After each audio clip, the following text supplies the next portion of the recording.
Hi, അപ്പോൾ നമുക്ക് ഇന്ന് പാസ്ത എങ്ങനെയാണ് ഉണ്ടാക്കുന്നതെന്ന് നോക്കാം. സോ പാസ്ത എന്ന് പറയുന്നത് ശരിക്കും ഇത് മാക്രോണിയാണ്, പക്ഷേ ഞാൻ ഇതിൻ്റെ പാസ്ത എന്ന് പറയുന്നത്. അപ്പോൾ ഇതിന് വേണം നമുക്ക് ഈ പാസ്ത ഉണ്ടാക്കാനായിട്ട് ആവശ്യമായ സാധനം സവോള വേണം, തക്കാളി വേണം, പച്ചമുളക്, പിന്നെ വെളുത്തുള്ളി, പിന്നെ ഇഞ്ചി.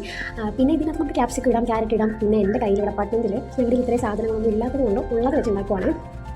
പിന്നെ ഇതിനകത്ത് പട്ട, ഏലക്ക, അങ്ങനെ കുറേ സംഭവമുണ്ടല്ലോ, പട്ട, ഗ്രാമ്പു അതിട്ടു. പിന്നെ വെളുത്തുള്ളി, ഇഞ്ചി ഇട്ട്. ഇതൊന്നും എനിക്ക് വീഡിയോ എടുക്കാൻ അപ്പോൾ പറ്റിയില്ല, കാര്യം പൊട്ടിത്തെറി പോലൊരു സൗണ്ട് ഉണ്ടായിരുന്നു, അതുകൊണ്ടാണ് എനിക്ക് വീഡിയോ എടുക്കാൻ പറ്റാഞ്ഞത്.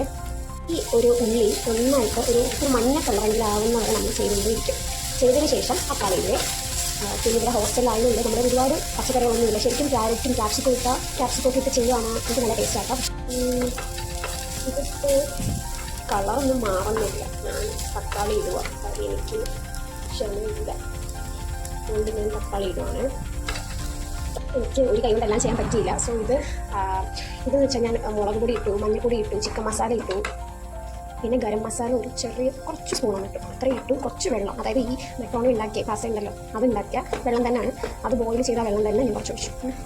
ഒരു ഉള്ളിക്കറി പോലെ ആയിട്ടുണ്ട്. ഞാൻ മെക്രോണി വേവിച്ച് വെച്ചതെടുത്ത് ഇതിനകത്തോട്ട് ആഡ് ചെയ്തിട്ടുണ്ട്. ഇതൊന്ന് തിളച്ച് വരുത്തേക്ക് ഓഫ് ചെയ്യാം കേട്ടോ. ഇതിൻ്റെ ഫൈനൽ ലുക്ക് ഇങ്ങനെയാണ് ഈ പാസ്തയുടെ. ഞാൻ പിന്നെ കുറച്ചുകൂടെ സോസൊക്കെ ഒഴിക്കുകയൊക്കെ ചെയ്തു. അപ്പം ഇന്നത്തെ വീഡിയോ നിങ്ങൾക്ക് ഇഷ്ടമായി വിചാരിക്കുകയാണ്.